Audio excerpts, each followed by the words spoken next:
Good morning, everyone, and thank you for coming in and sharing your experience with us.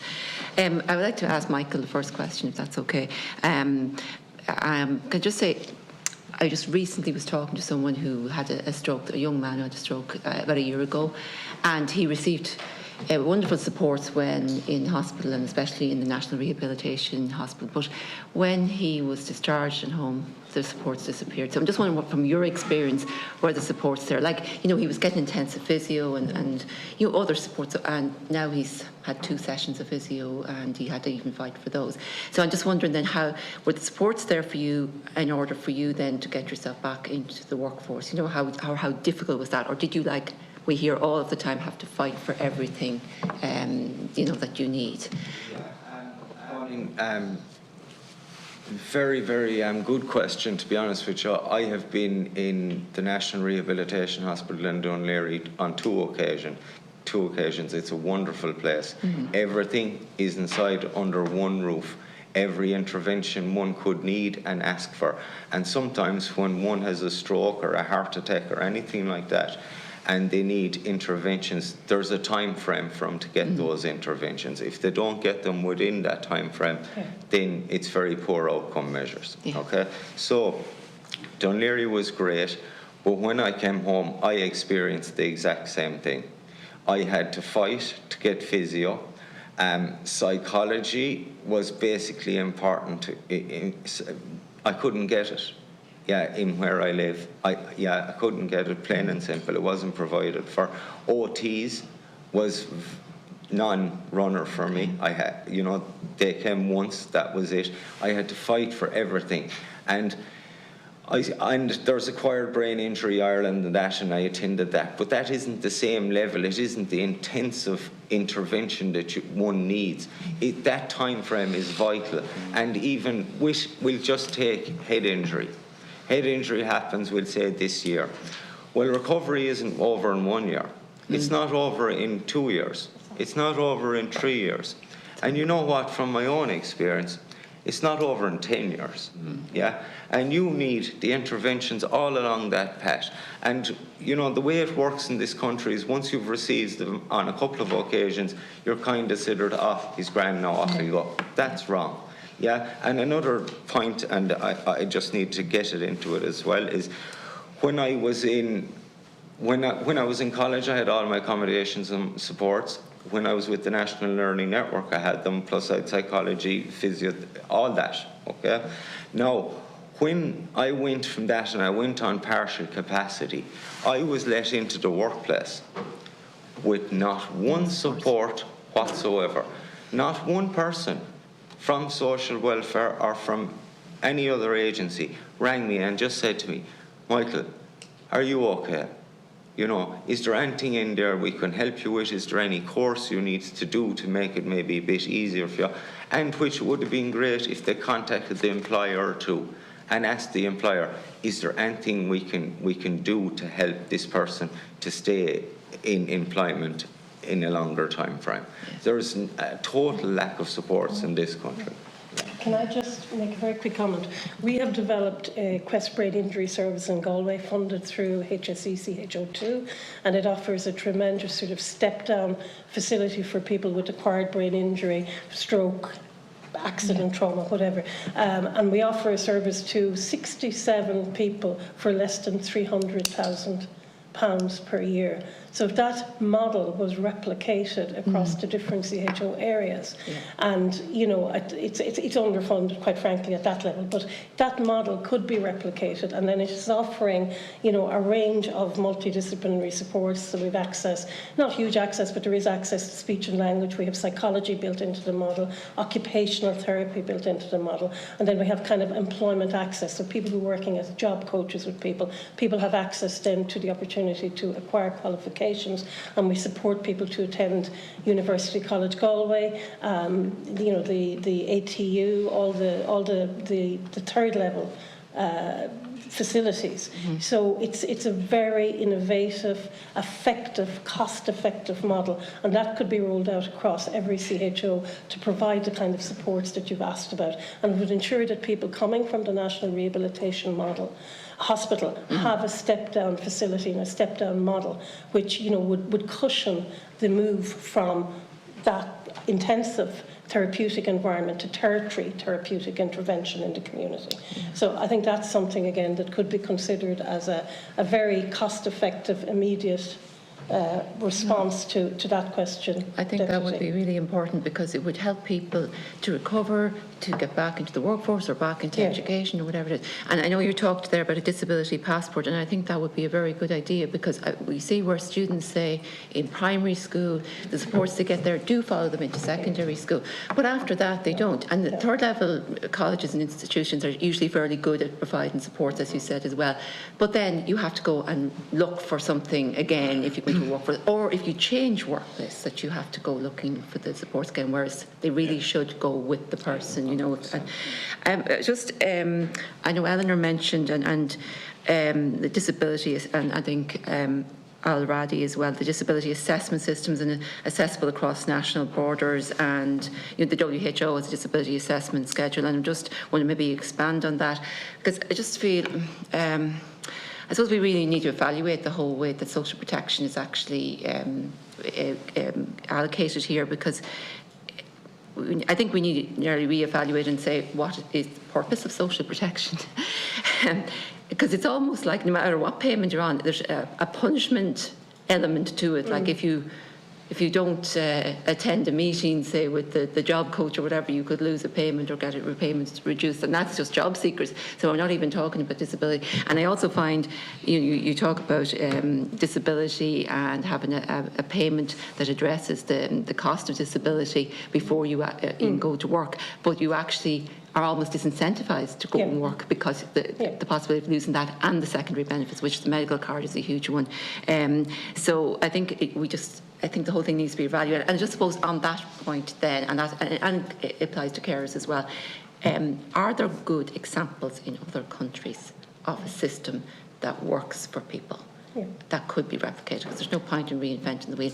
And, something that could be rolled out even across Europe or whatever, Yeah, and I think there's a lot of research done at European level that would indicate. I think Scandinavian systems are far more progressive.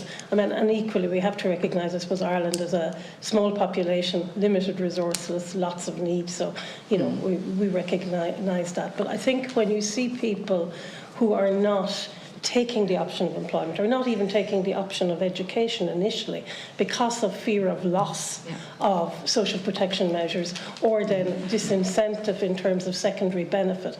I mean, I think that really indicates a system that has to be reviewed and reformed. I will start about this point of employment and disability-related cost.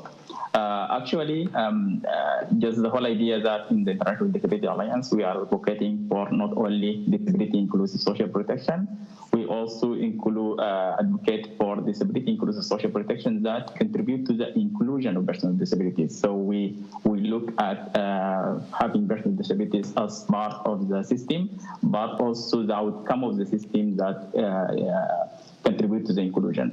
I mean by this, and here I will draw also my personal experience as a person with disabilities. If I stay home, I don't go to work, I will spend less. For example, say that I'm receiving €200 per month. So I will stay home. I will just consume my basic income needs. I will consume my basic needs, and if I decided to go for work, I will spend by far more than that, because I will need personal assistant to guide me. I will need assistive devices to help me. I will need accessible transportation to go to my work. So actually having disability allowance conditioned by work status will contribute to the exclusion of persons with disabilities, because it will encourage me to stay home because I will minimize my expenditure. So that's mean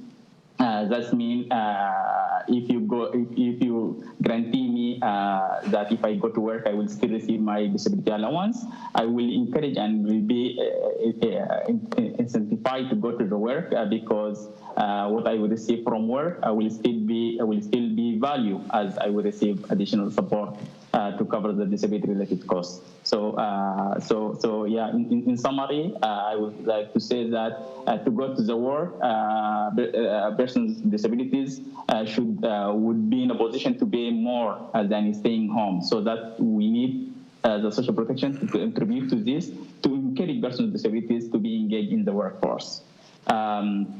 In regard to the disability assessment, the CRPD committee has provided a lot of recommendations about how the assessment should be moved away from purely medical assessment to the assessment that recognize the need requirement of persons with disabilities and the functional limitation.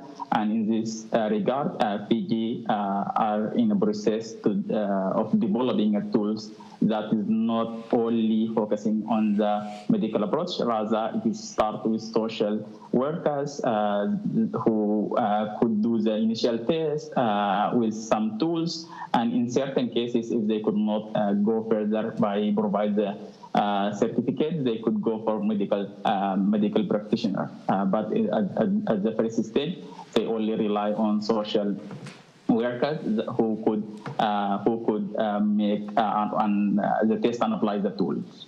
So I can share further after this meeting through our communication channel further documentation of this experience. Thank you. Yes, I think there are a number of things that we can do almost immediately. And in light of what the other speakers have shared as well, I really don't think we need more research, more pilots, more processes around this, because we have had those for decades and we know the evidence base is there for change. So I think we have seen in the way that social protection payments were able to quickly adapt in response to the COVID-19 pandemic. I don't think there's any reason that they couldn't quickly adapt, and it's not even quick because, as others have said, we have been talking about these problems for a long time. So one key area where we could immediately see change is things like the income disregards that has been mentioned by Zoe already in the context of carers, but that could also apply in the context of disability allowance. We could also start to work on decoupling some of those secondary benefits and ensuring that if the person has a need for those, that those are provided regardless of their employment status. I think that would be really important, and that would, give people the reassurance that basic needs related to their disabilities are going to be met, and then people may be more willing to, it might be easier for people to actually seek employment or to participate in different ways if those basic needs are being met. So those are kind of simple things that can be done initially. In terms of what we can do to look to other countries and examples of good practice, apart from what Al-Radi has already shared in terms of IDA's work, I think that it is really interesting to look at other countries that have implemented universal basic income pilots, but there's a lot we can learn from those in terms of the ways in which disabled people were included in those pilots, or maybe disadvantaged sometimes in those pilots, that we can learn from and think about in our context. So in Ontario, in Canada, for example, there is a lot of lessons there from the pilot project on universal basic income, which did include disabled people, but they lost a lot of their secondary benefits. And for some people, that was okay because the amount of the basic income that they were receiving was enough to compensate for that. But for others, they didn't opt into the scheme because it wouldn't have been financially viable for them to do so. So we do need to consider that. And Simon Duffy and Jim Elderwood have a really useful paper on what they call Universal Basic Income Plus, which looks at how you could compensate for some of those extra costs related to disability or caring obligations or other criteria in addition to the basic income, and kind of develop a model along those lines, learning from the experience of the independent living movement in the UK. There's also a lot to be learned from the National Disability Insurance Scheme in Australia, which has had significant problems in its implementation due to the bureaucratic complexity of the model. But the intention of the model is a really positive one, and one that I think there's a lot for Ireland to learn from, especially learning from disabled people who have experience of that model rather than simply the bureaucrats operating the model. So I think there's a lot of really valuable evidence being gathered by activists on the ground that show some of the limitations of the way that model has been rolled out that we could learn from in kind of making progress here. So those would be my kind of interim and short-term suggestions, but also, if we do want to learn from other jurisdictions rather than repeating the same mistakes, those would be the areas that I think we could really learn from. Just for the basic income security, just we need to recognize that all the time the basic income security is paid to cover the basic need of human being, regardless of their disability. So we need always to introduce together disability allowance that could care for the disability-related costs, as like in many cases, persons with disabilities has to access have to access one or either one or another, so they could not access either. So that in simple words, they have to only care about their basic needs or the disability requirement needs. So we have to have like both schemes, like basic income security and a disability cost going together to serve the both care needs.